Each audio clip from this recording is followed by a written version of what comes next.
interests. And most importantly, we also discuss how to secure the future of this country, not just for our sake, for even for the benefit of those, the next generation that is even yet unborn.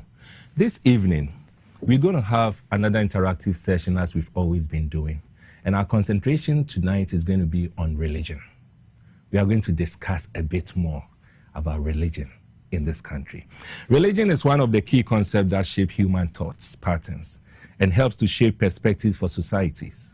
It has so many times influenced mankind, led to many discoveries and conquests, and also uplifted the hearts of billions of people around the world.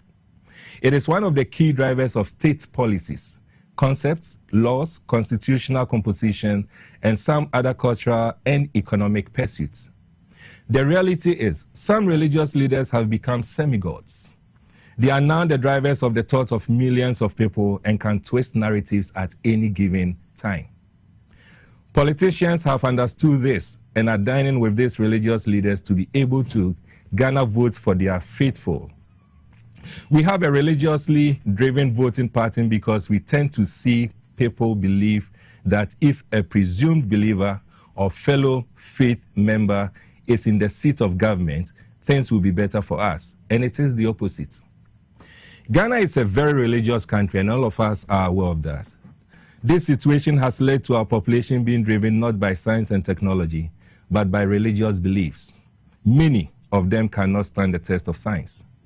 We have more worship centers in Ghana than schools across the country. We have people building mighty edifices while their neighborhoods lack good learning facilities. Even schools in their hometowns are abandoned.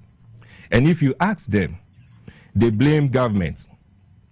We tend to be more interested in religious migrations for pilgrims than in advancing the younger generation for better learning and scholarships, which has the propensity to yield more fruits in the long run. We have more religious societies, yet we have more corrupt governments compared to any country around the world. Religion has brought many crises in Ghana and Africa as a whole. It has separated many families and societies and brought struggles and dominance. Some fanatics have used it to preach hate, and this has led to a lack of mistrust among their people. Although it has some significant positive aspects, looking at what is happening in Ghana today. The politicization of religion in Ghana represents a serious challenge to the country's democratic values and national peace. While religion will always remain an important part of Ghanaian life, it is vital that the country preserves its secular political system and ensure that religious institutions remain independent from partisan politics.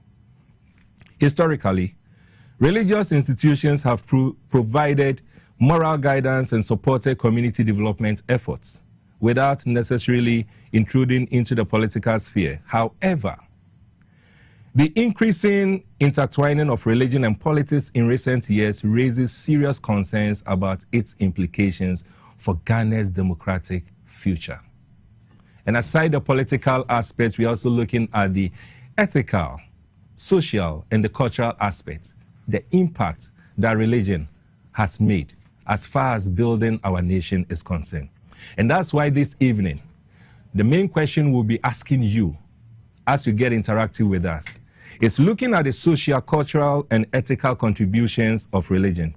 Do you think Ghana would be better if there was no religion? That's the question we are asking you. As always, get interactive with us using our social media platform, particularly the WhatsApp line as exhibited on the screen.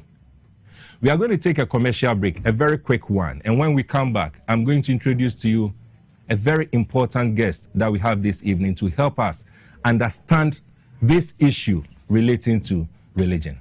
Stay tuned, I'll be right back.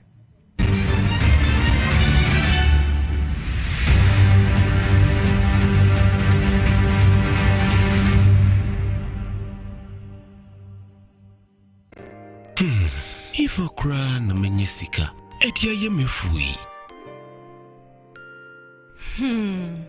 Ehin fa pa na menya bosia, edia tre medwuma yimu. Kai kra mabre mi yebusia ato taxi fufu. Suhum Rural Bank. Suhum Rural Bank.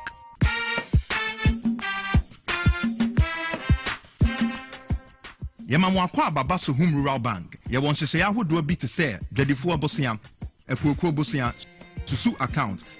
And it does our savings account. Me bada chain savings account. And then the keka home. Suhum Rural Bank was 034229186. Now one so what to me aka say. Suhum Rural Bank. Ama ene mayeka una. Suhum Rural Bank. Enti me pa minie. Me damwase. Suhum Rural Bank, growing our heritage.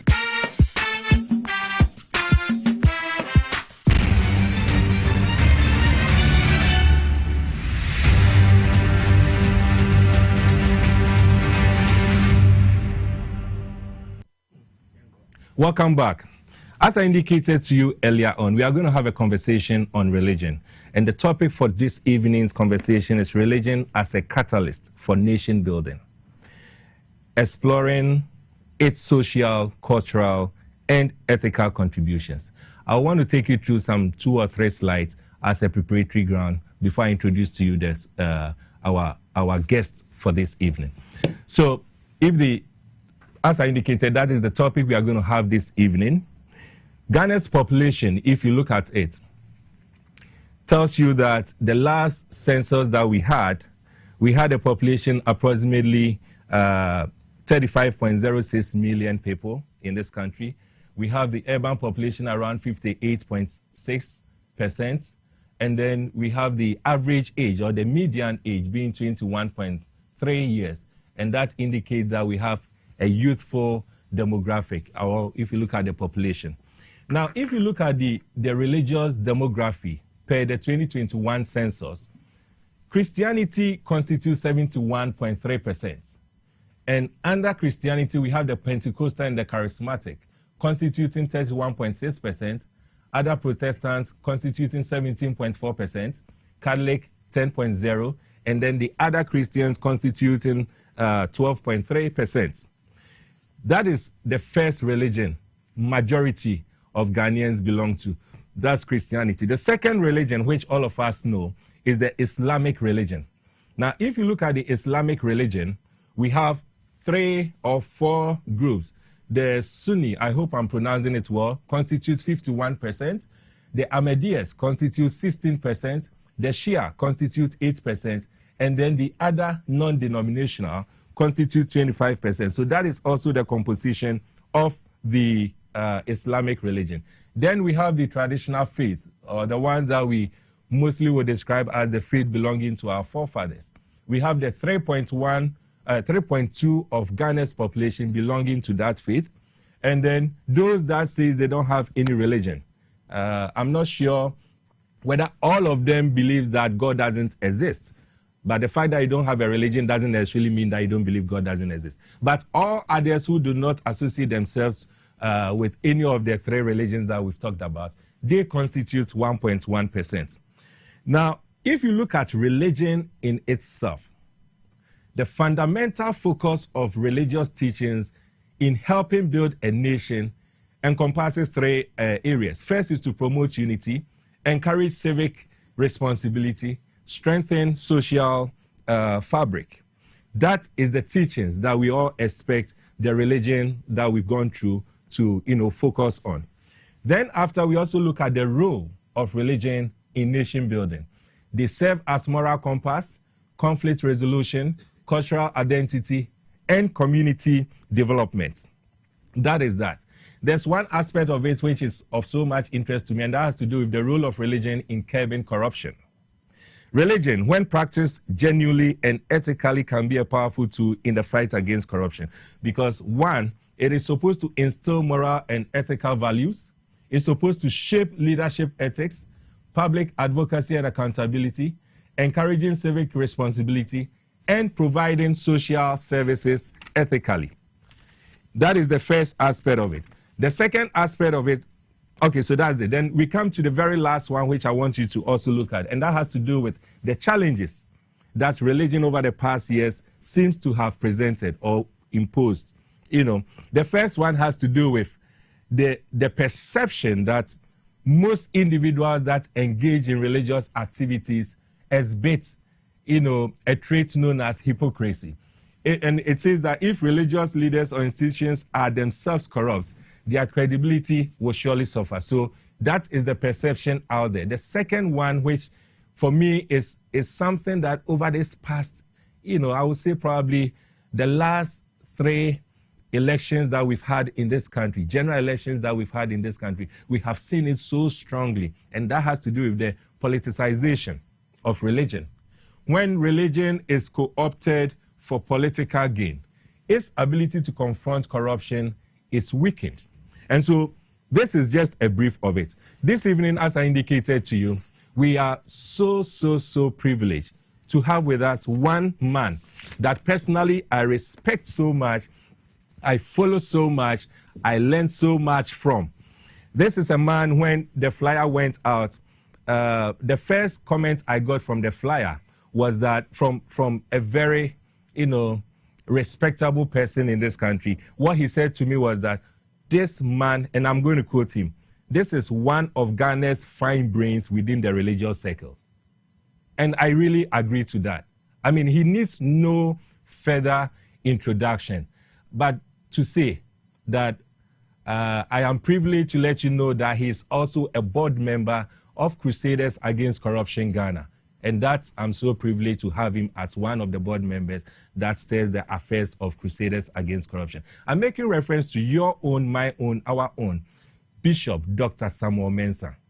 Bishop, welcome to Politics and Beyond. Thank you very much, Emmanuel. It's such a privilege to have you. Well, finally, I'm happy I've been able finally, to. That is the word, because we've been talking about this for a very long time. Indeed. And I think most of the time, I would take the blame because I do give you very short notice. That's true. You have always communicated to me your willingness and how eager you want to be on the platform. That's true. So I'm happy that today we've had opportunity to be here. I'm happy that I'm here. That's right.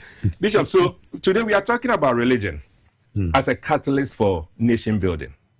We are looking at it broadly. We are looking at the social, the cultural, the ethical contributions that religion has done or given to us. First and foremost, when we talk of religion, what exactly are we talking about?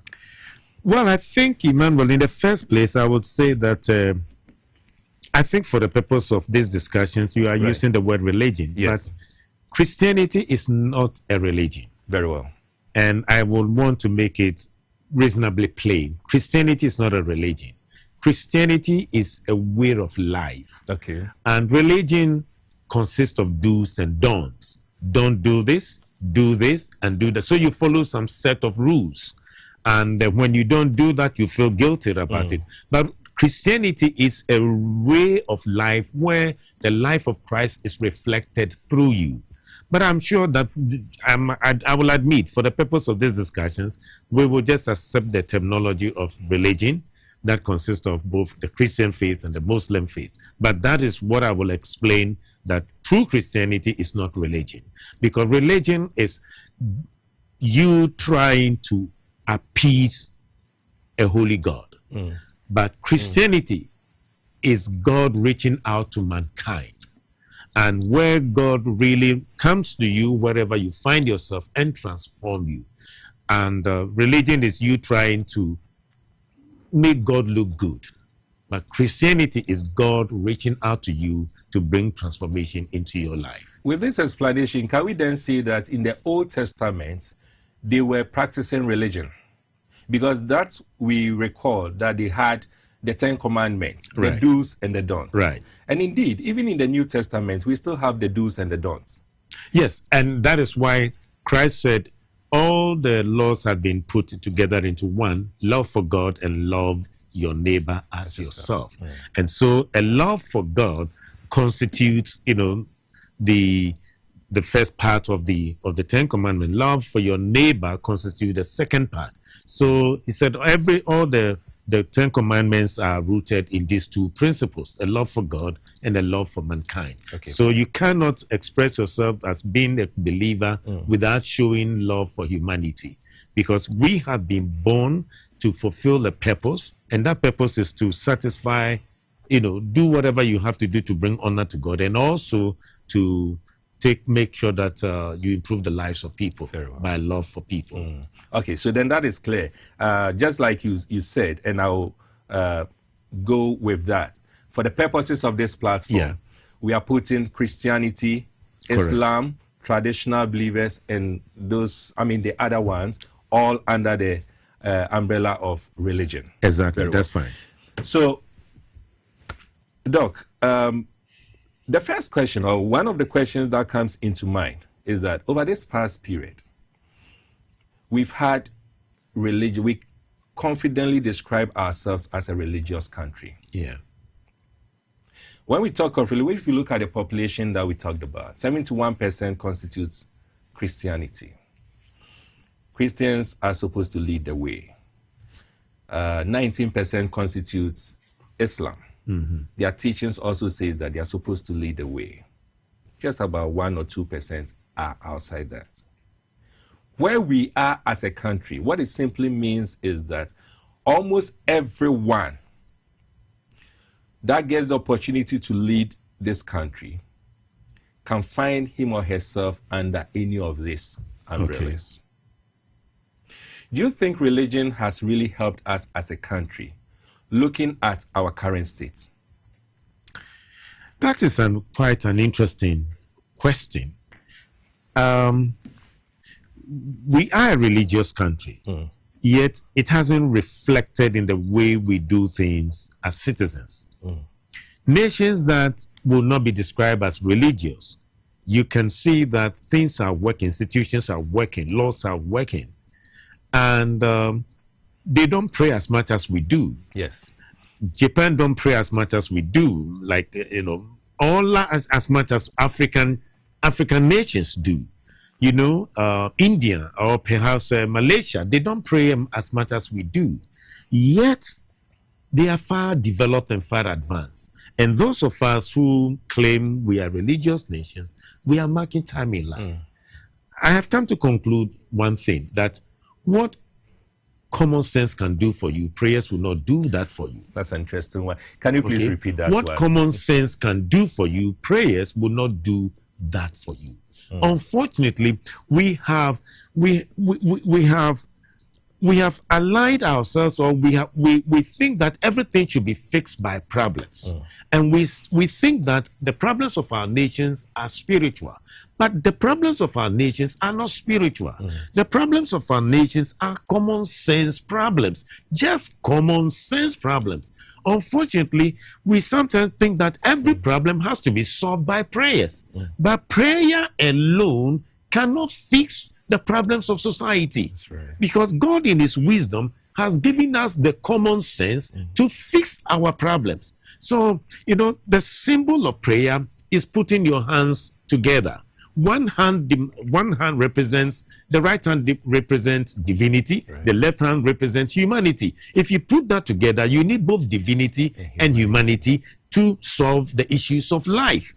And Paul made a very powerful, strong statement in Ephesians 3:20. He said, unto him who is able to do more than we can think, imagine, dream, and ask.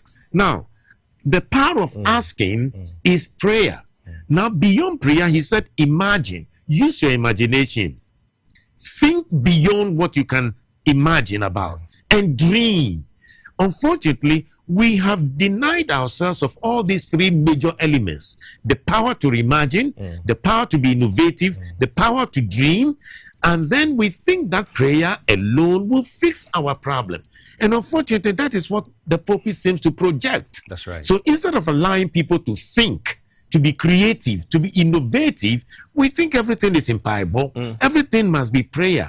But that is not what God instituted and established, the principles of Christian faith to be.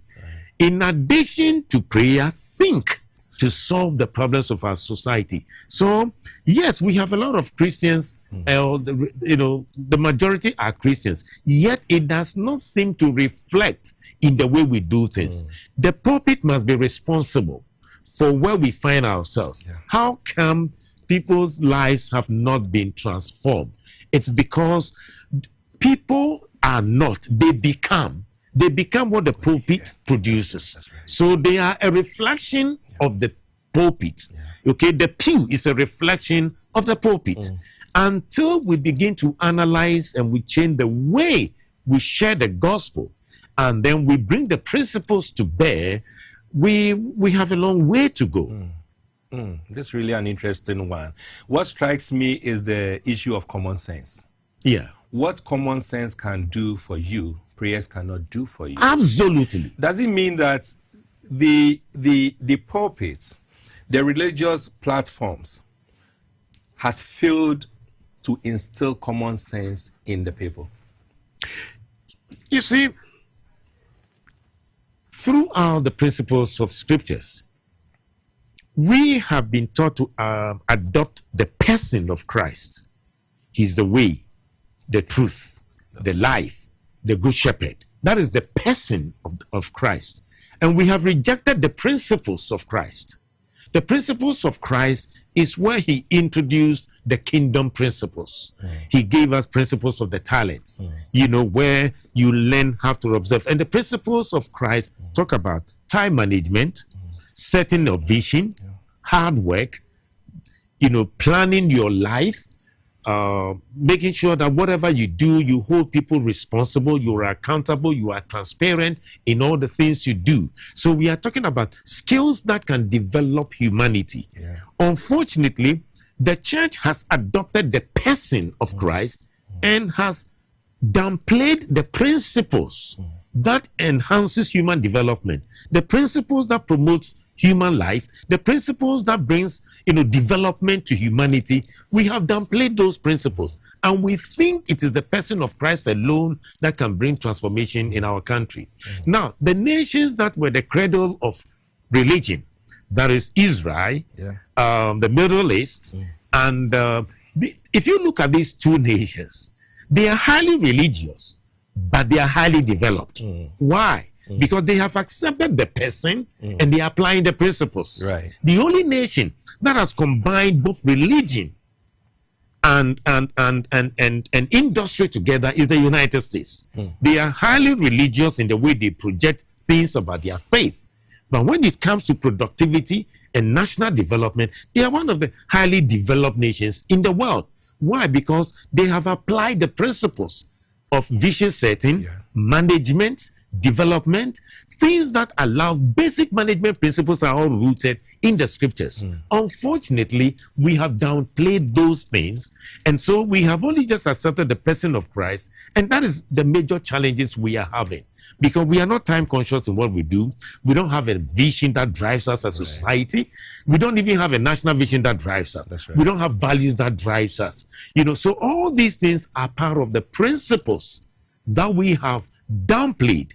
And these nations I have outlined, I've given you as examples, they are being driven by kingdom principles. And for principles, they would work, whether for a religious nation or a non-religious nation. Principles are principles. Said, without vision, a man perishes. Without a vision, a nation perishes. So where there is no vision, people perish. If you don't know where you are going, Dubai has over 30 years vision, they fulfilled it. They set another 20-year vision, they have achieved it. They have transformed a desert into a major city worldwide today. Why? It's because of the principles. Our biggest problem is our lack of principles, which basically has affected our national development as a society. Hence, our institutions are not also functioning well. The principles we're talking about, where is it supposed to emanate from? Because it is this, the reason why I'm trying to link religion to nation building is the fact that if you look at the statistics, everyone who is supposed to be in charge of nation building, in other words, anyone who is supposed to be part of government at any given point in time, finds him or herself under any of the umbrellas. That is true. So if they go out there and they don't have the principles you're talking about, they don't have the vision you're talking about, they don't have the common sense we're talking about, and it is so clear that religious leaders have a strong way of impacting on citizens, because the citizens are their members. And citizens, as a religious country as we are, citizens will really want to adhere to what their religious leaders will tell them. Right. So if the country is lacking common sense, the country is lacking principles, are we blaming the leaders who are managing the economy or who are supposed to build the nation, or we are blaming the religious sector or system? I think it's a combination of all, because if we look at what we are having right now, the political leaders we have are coming from the society. That's right. And if they are coming from the society, they also have roots in the religious organizations. Very true. So definitely, they are product of the society. They are product of their religious belief system. Now, if we don't teach people that, listen, have a connection with God, beyond that, you must have a plan for your life. You must have goals for your life. You should have a vision as to what you want to do. You should be disciplined. You should learn how to do hard work. And you will have to be time conscious. If these things are not part of our culture, definitely we will produce lazy Christians. We will produce lazy religious folks who definitely wouldn't be able to achieve much.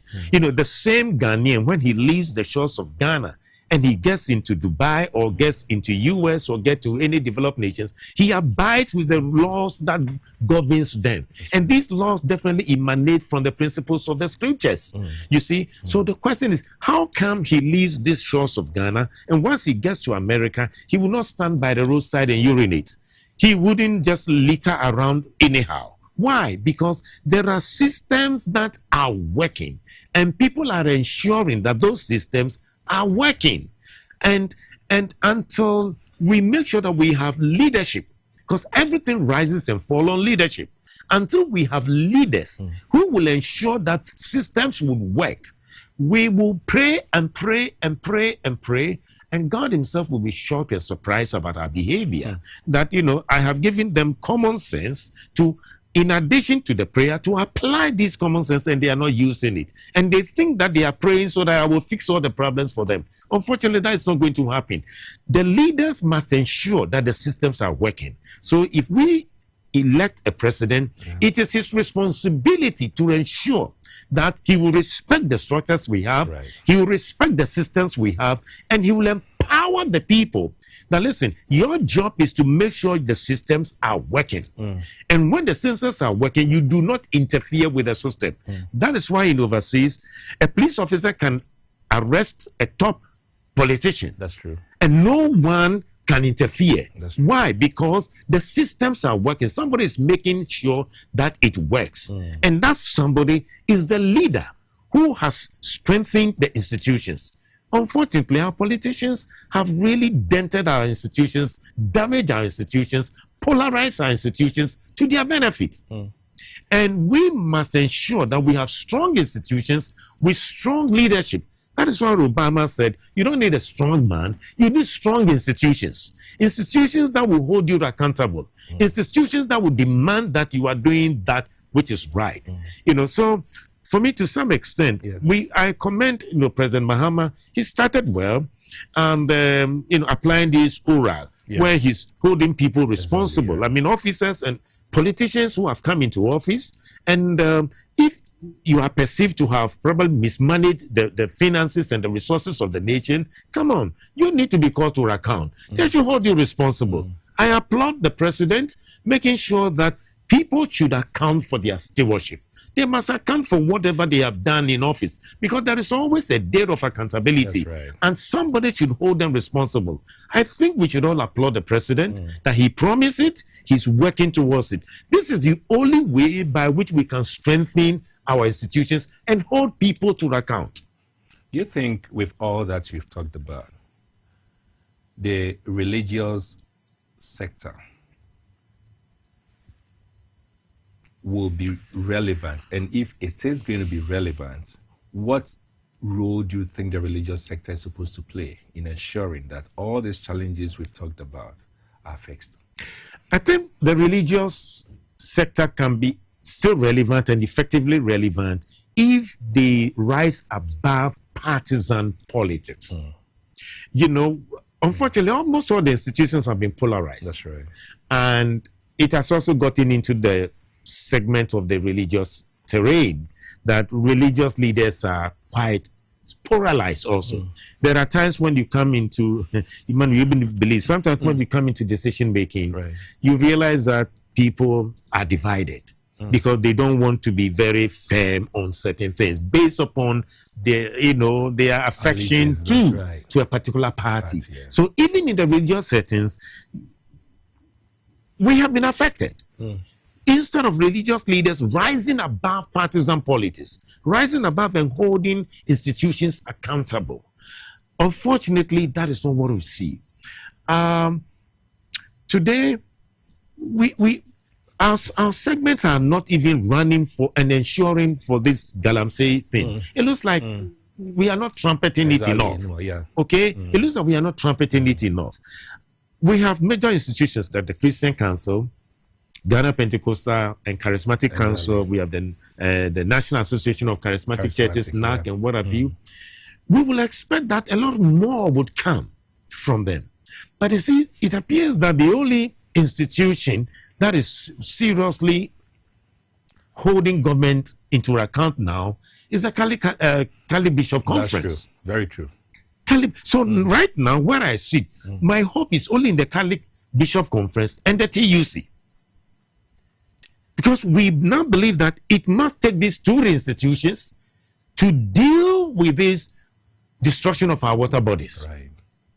Because if they also go to sleep, 35 million Ghanaians are doomed. Because what we will expect from these, other Christian bodies, we are not seeing them exerting that force on government. Because, President Mahama promised that, look, he's going to look into it to make sure that there will be, they have asked for a state of emergency to repeal the LI. Now they are saying they would now have to look into it to find out which one is acceptable or not. The question is, repeal it, declare state of emergency. That hasn't been done. Both the Pentecostal Council, Christian Council, we are a little bit soft towards that. Nobody is doing anything. It is only recent the Cali Bishop Conference have gone back to the president and say, do something about it. So our only hope is the Cali Bishop Conference and the TUC. Unfortunately, just towards the end of Bernardo's reign, they back out.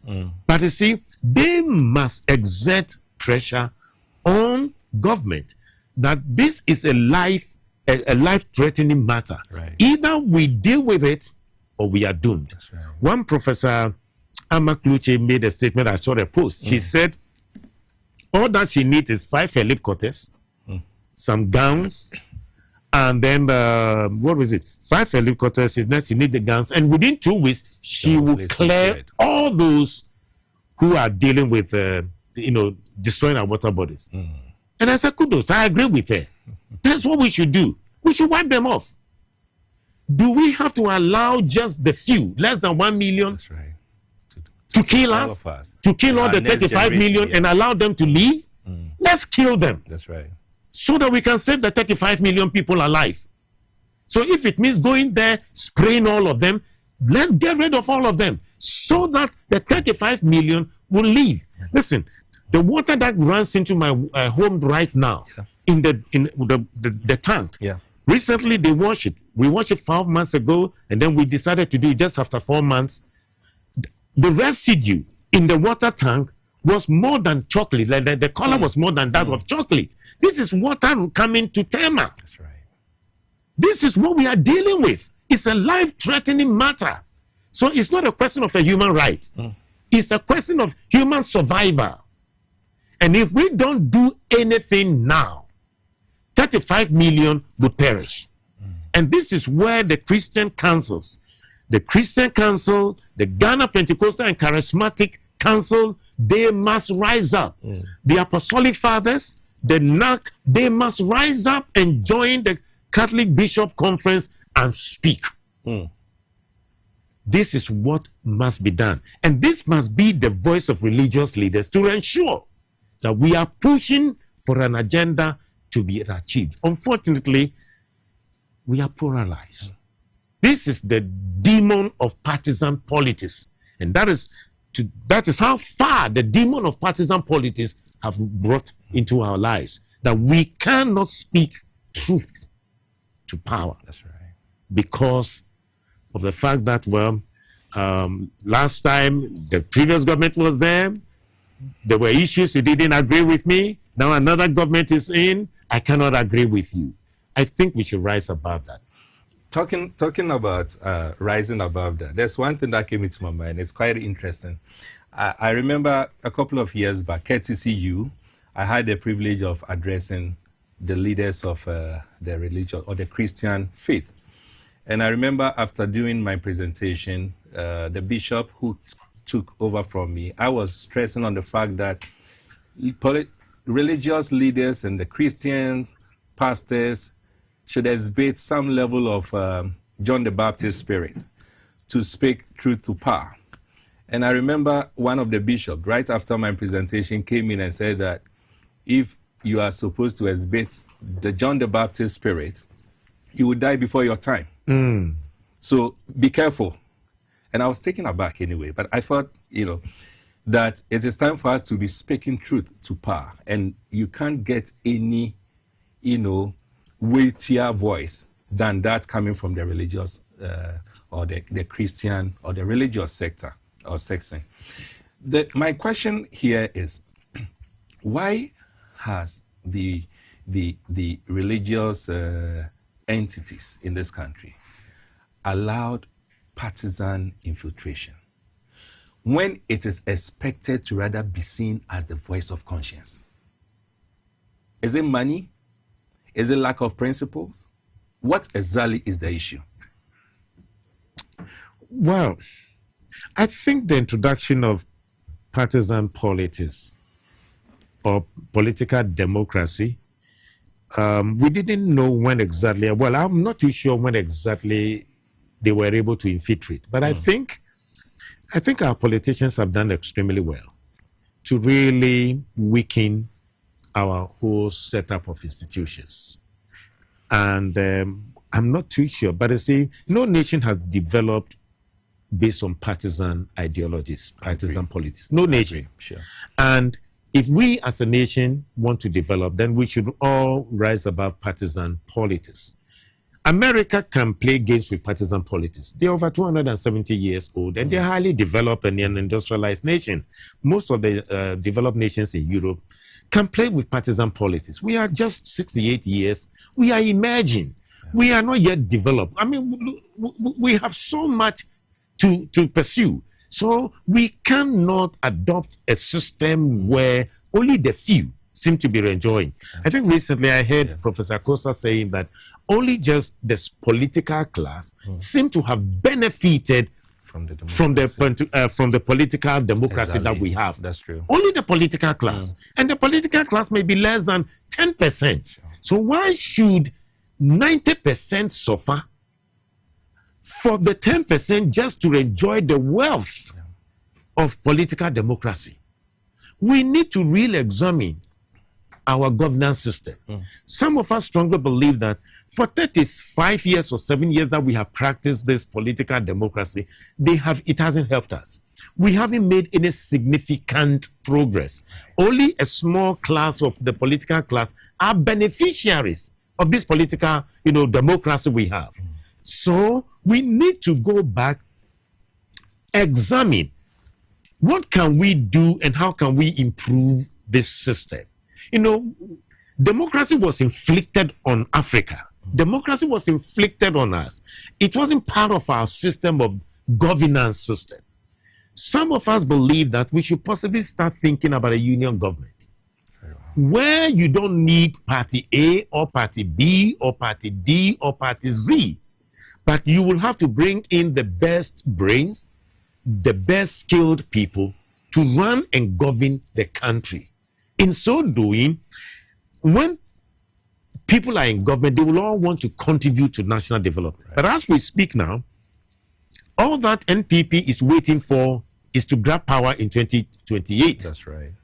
And all that they are desiring is the fall of NDC, that NDC will not succeed. Sure. Now, when NPP was in power, it was the prayer of NDC that they will fail miserably so that they will come in. Yeah. Now, as much as you want the ruling government or ruling party to fail, they forget that it is Ghana that is failing. So you see, we take one step back forward, 2 steps backwards. We are never getting better. Some of us have advocated that perhaps we should start looking for a new system of governance. If we have practiced this for God knows how long, is it 35 years, 37 years, 36 years? If we've practiced this for all these years, let's sit down, let's analyze, let's evaluate. Has this democracy helped us? Have we been better off? If no, if not, what can we do? What kind of governance system can we adopt for Ghana and for Africa that will enhance our development? This is what we must call for. Call the academia.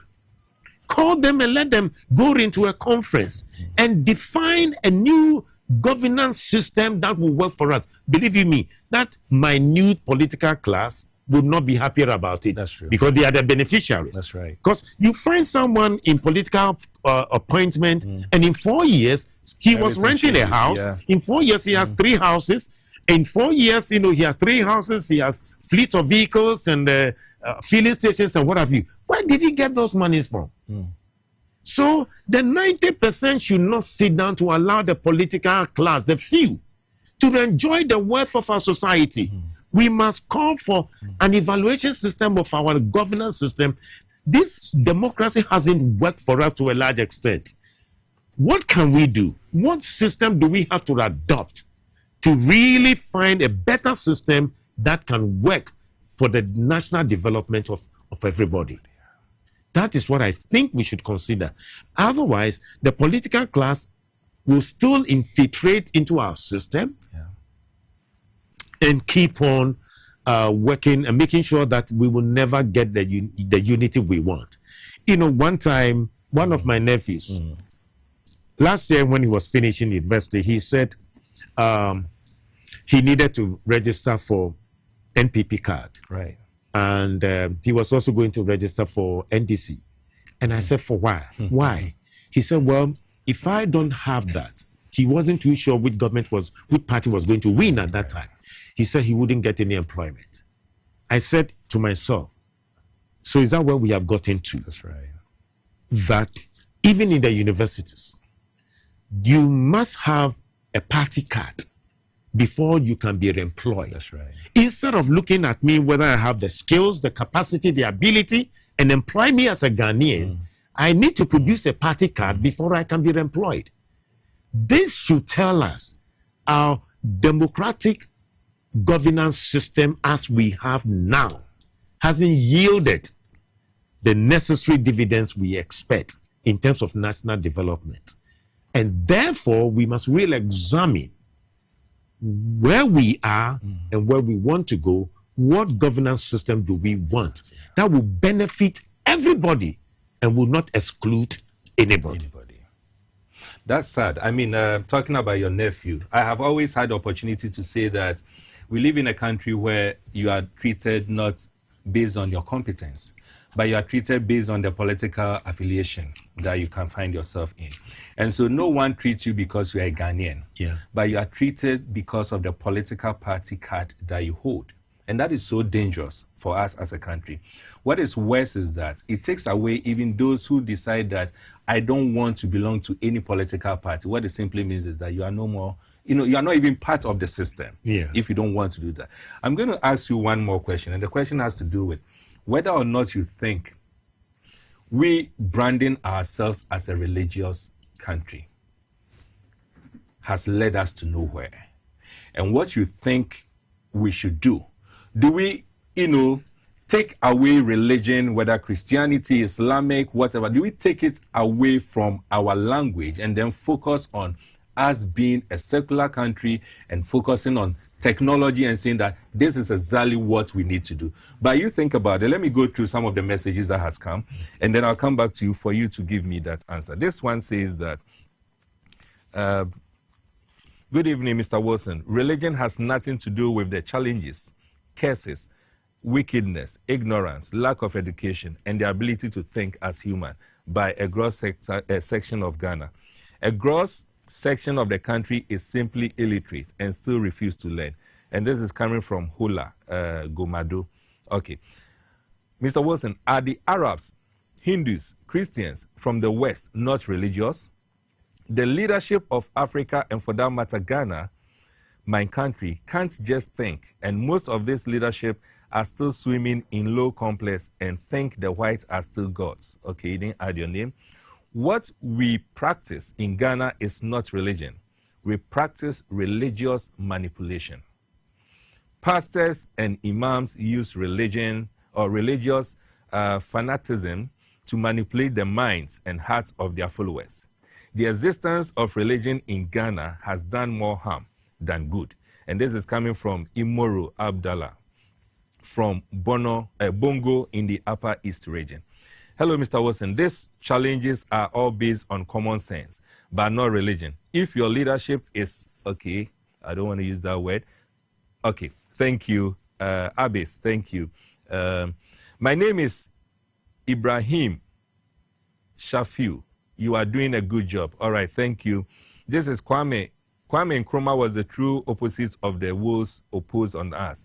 The current leadership of those that just left us as a party is a slave to the West. They only see money and stealing from the poor as a sign of obedience to their masters. You didn't add your name. My name is Very Reverend Prophet Anthony Kwatin from Dome Christ Power Miracle Mission Church.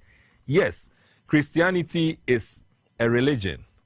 It's a monotheistic faith based on the life, teachings, death, and resurrection of Jesus Christ. Christians believe in one God and follow the Bible, which includes the Old and New Testament. Some key aspects of Christianity include belief in Jesus Christ as the Son of God and Savior, following the teachings of the Bible, practices like prayer, worship, and sacraments like baptism and communion, emphasis on love, forgiveness, and compassion. Christianity has many denominations and interpretations, but its core is the belief in Jesus Christ and the Bible. All right, Bishop, thank you. This one says, hello, Mr. Wilson. All these challenges are all, All these challenges are all based on common sense and law enforcement. The right leaders are themselves looters, dirty, cheats, and irresponsible. If your leadership, okay, this is from Gomado. All right. Good evening, Mr. Wilson. God, by his nature, has endowed us with wisdom to change our world. I strongly believe that our religious life is not reflecting God's principles in our governance system. We need change of mind. And this is coming from Reverend Justice Aposa from Who. Mr. Wilson, we had it all wrong when religious leaders started accepting appointments from the politicians. All right, you didn't add your name. Hello, Mr. Wilson. Good evening. Kindly permit me to make the following submissions.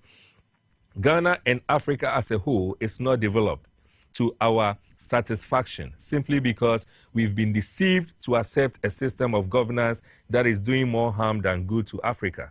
Therefore, no matter what Christianity does, we may continue to remain underdeveloped.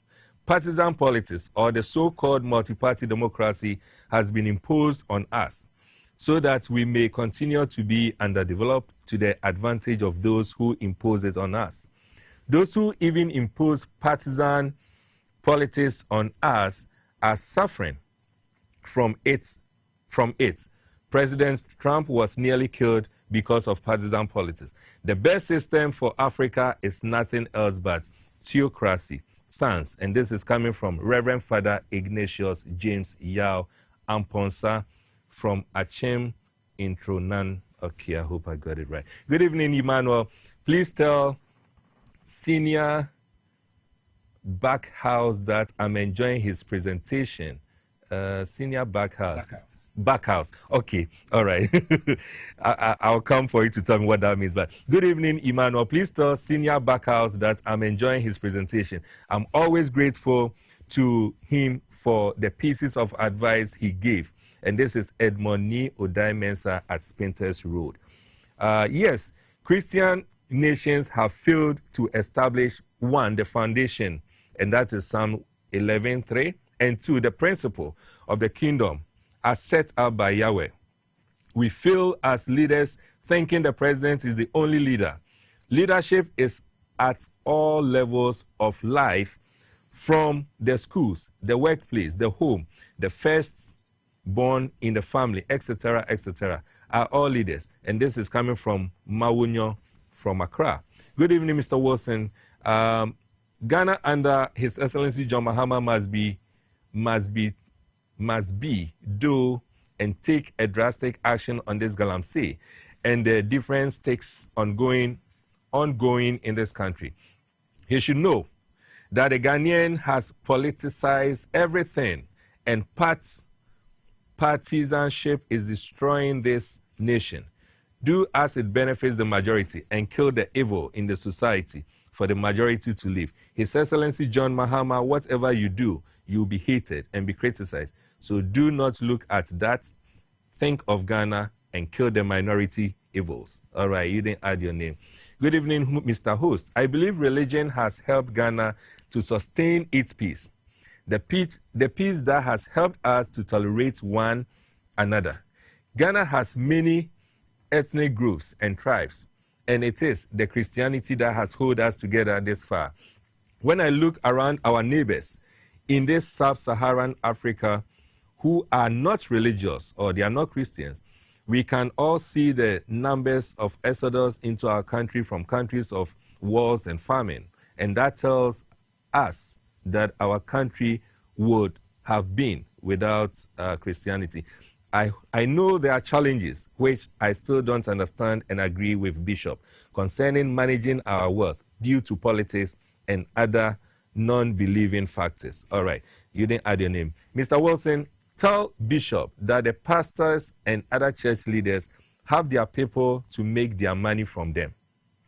Do expect them to tell the truth, so they will lose making their money from them. That will not work because they themselves are not professionally trained to transcend a profession to their members. Okay, Mr. Wilson, wow, what a brain. God continue to bless Mother Ghana with this kind of personalities. I really adore his submission. You are making reference to our guest, Bishop Dr. Samuel. Really, our country, Ghana, is polarized. I'm a teacher. I would love him to look at the confusions, the confusions in the education sector. God bless you more. All right, thank you, Mr. Wilson. If we truly love God by following his command and principles and putting it into effect, I believe Ghana would have been a better place. You won't think about harming the nation.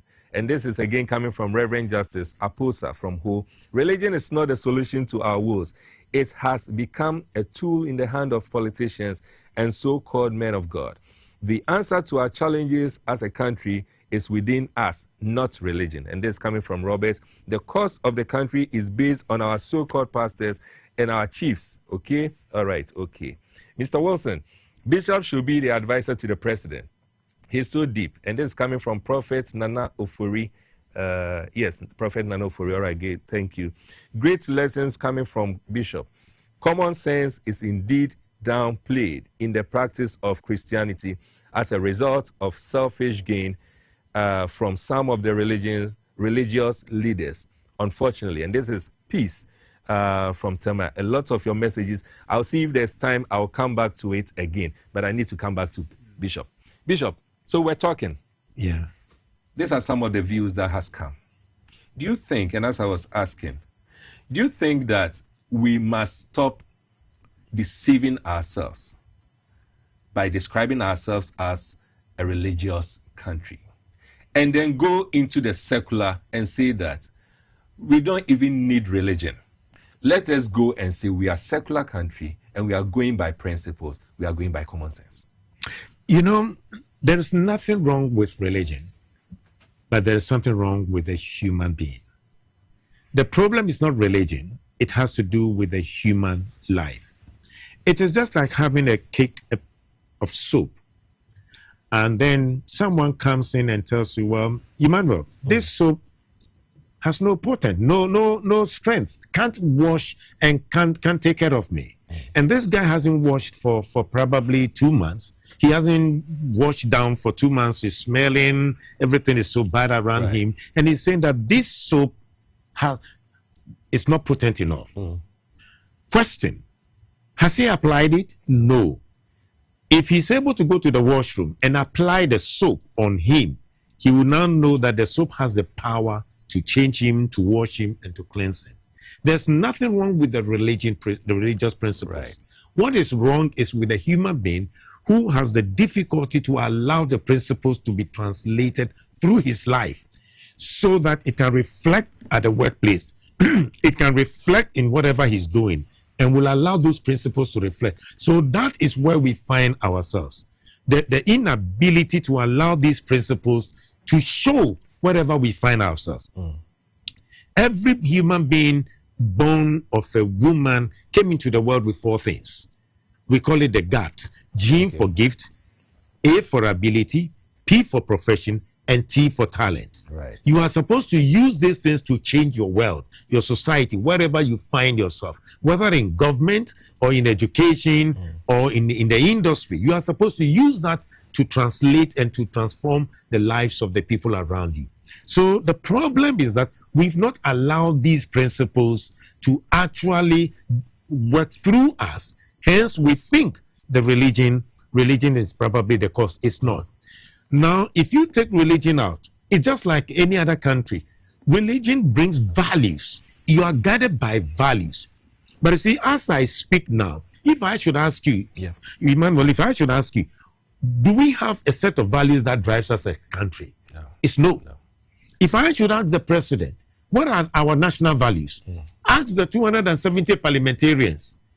Give me the set of national values that drives us. Kneel. So the point is, values will help enable you to take the right decisions. Right. Values will allow you to demonstrate love for country, love for the nation, love for the things of your country. Through values, you will protect your water bodies. Through values, you will make sure that you put your nation first. Unfortunately, we don't have these values. What we need is what I have called, I said, we need socio-cultural transformation, where we will develop a set of values. We'll come up with a set of values. These values will begin to change our attitude. Once we develop these values, you know where we should start from? Go to KG. Start from KG. KG1, KG2, KG3, up to secondary school. So the kid who will be born today, when he starts KG1, and we have national set of values, put them into a curriculum for that group. Start teaching. Go to class 1. You teach them up to class 6, JHS, to secondary school.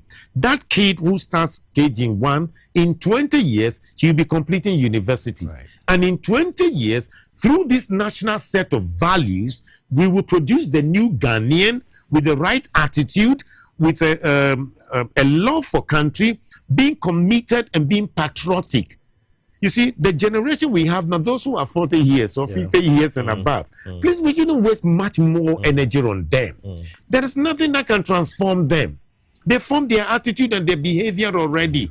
We should go back.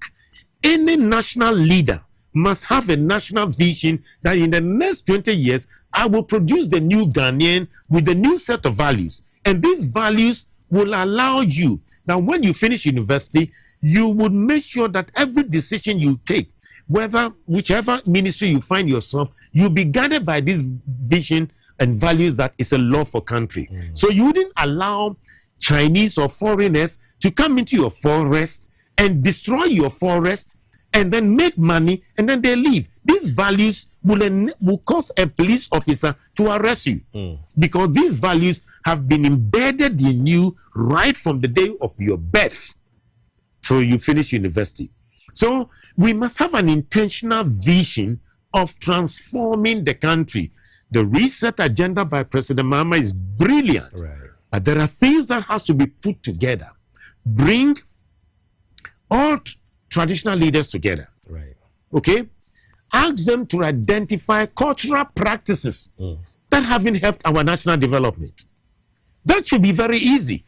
When you bring this National House of Chiefs together, give them about 1 week, and they must identify cultural practices that haven't helped our nation. You know, the traditional leaders are the custodians of our culture. Very true. So once they identify them, they would be the people who would go back and say, these practices, we will deal with it, and they are not going to be part of our culture.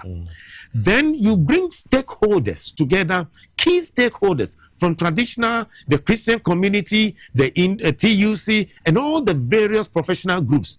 Let us have a forum to identify what would be our national values. It could be 12 principles. Once we adopt them, then we will be guided by these principles, because values will definitely transform a society. That's great. There's one thing you said, and it brings about some conversations that we've had, or I have had with some people over the past period. You said religion is not really the issue, it's the human. Yeah. The arguments that others have is that religion produces the human. And so if there's problem with the human, then it means that the religion has a problem. Because religion, as we indicated in my intro, religion, whether we like it or not, influences significantly the thinking of the people.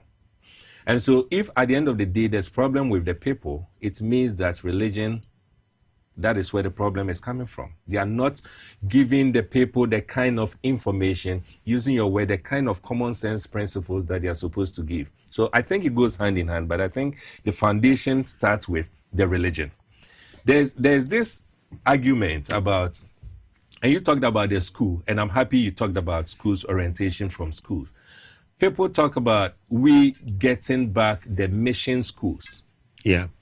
Back to the mission sector, or the churches, the religious organizations. What's your take on that? I strongly believe that. I agree with them, because you see, we are a product of some of these mission schools. Right. And these values were inculcated during our school days. So if we give it back to them, they will be able to help shape the direction and of the next generation of people that we want to produce. So I agree.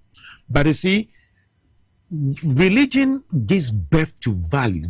Whatever a man believes in and does is being controlled and being managed by the values. So once we are able to demand value-based leadership, values that will drive us, you see, that values will definitely change who you are. That's true.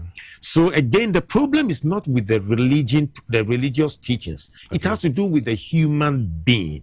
Now, if you put a glass of water down for about 3 weeks or a month, right, and then you take a rod or a nice teaspoon, right, you stir it, you will begin to realize that particles are coming out from the bottom of the glass. That's true. Yet, looking at the glass from a distance, it's a clean water. That's right. Until you stir it, you wouldn't know that, oh man, I didn't realize that it has residue. That's true. Because it had gathered dust from the air and has settled down. Now, it was only the introduction of the stirring of the spoon that revealed how unclean the water is. So that is how human beings are. Human beings by nature appears from the public, from the outside, okay. That's right. Until they are tested by issues, then you can begin to see the ungodly nature of human beings. The values that the Christian faith espouses would begin to shape the human being when he allows that to take place in his life. We must trumpet values, propose a value bill, and demand that Parliament will pass a value-based act that will drive our country. And then I keep saying, take it back to KG, start the teaching. 20 years from now, we will have the new Ghanaian whose philosophy will be love for God, love for country, a patriotic citizen. That's solid. That is what we need. That's great. We need a value bill, a bill that must go to Parliament for us to enact. Yeah.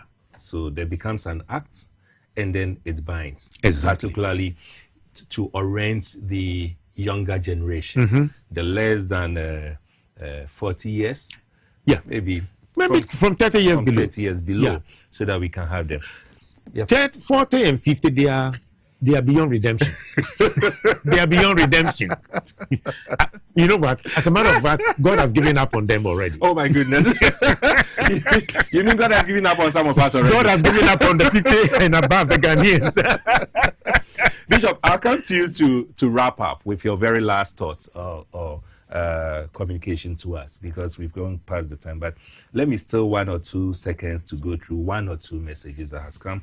This one says, and this is coming from Dr. Lord J.J. Gowans, a lecturer at KNUST, and he's also an executive member of the Crusaders Against Corruption Ghana. He says, I'm really enjoying the conversation.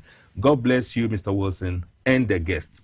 A major problem in our society is religious and traditional leaders who intercede or beg for people who violate our laws. Today, many corrupt government officials are asking such leaders to intervene for them. We humbly ask such leaders to refrain from such interferences and allow the laws to work. And I agree perfectly. I agree. I have really encountered this before. A number of people who have gotten to me to lead them to some people for them to be, pardoned and all that. But let me just read probably the very last one. There are so many messages, but the very last one. Good evening, Mr. Wilson. Please. Now, lack of wisdom, vision, and faith of our leadership becomes our main problem in Ghana. So our leaders today needs core values and salvation. I don't know if salvation is is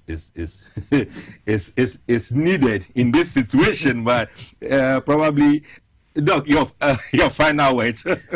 Well, I think what we should all trumpet and ask the religious organizations, yes. Christian Council, Ghana Pentecostal Council, Catholic Bishop Conference, we must begin to impress upon government to develop a value-based act, and then a national vision that will drive our country. If we are able to help develop value system, believe you me, no matter who we put in office, even if you put the devil in the presidency, our country can still be better, because the value system will check whoever will be there.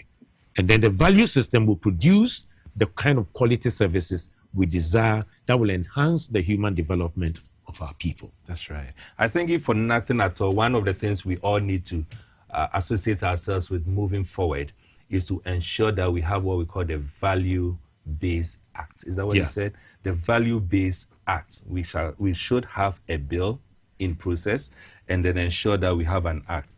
When we have this act, at least if we've done nothing or we're able to achieve nothing at all, if we have this act, it will help save the future of this country. Absolutely. It will. And I really believe in that. And that is what Politics and Beyond is all about, ensuring that the next generation is secure, ensuring that our future is secure. That is the most important thing. I told you, of course, I need not repeat, because you know that this has always been your transformative program platform, where we discuss matters of national interest, where we discuss the future, we discuss how to secure the future of our country for the sake of our next generation. Because just like Bishop said, some of us, God has given up on us already because of our age. But for the sake of our next generation, we need not keep quiet. We must ensure that we protect the future and the sanctity of this country. All too soon, this is where time will allow us. I want to say on your behalf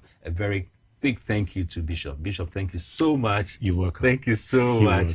Thank you so much. I'm sure at the appropriate time we'll have Bishop again for us to discuss into details other areas of interest and benefit, mutual benefits for the sake of this country.